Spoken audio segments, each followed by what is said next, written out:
Isloy. Nanamian ka sa ginubra mo sa ako eh.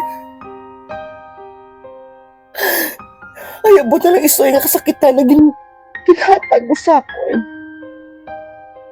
Abi mag-file lang ang tabi, divorce. Pero matutuon na kinabulagay ta. Away balik.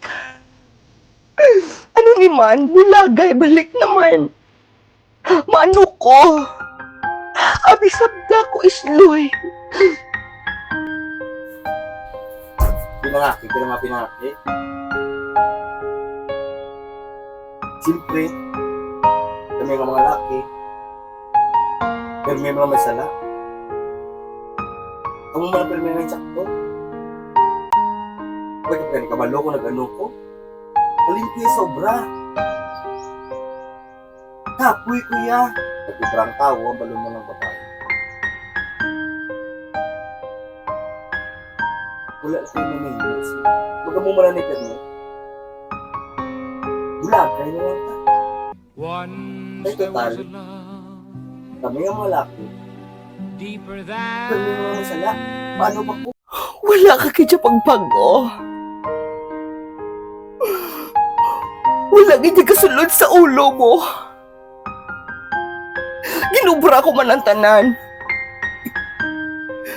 Tanan!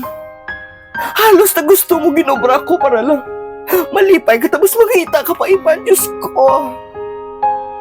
Tawo man ko Isloy.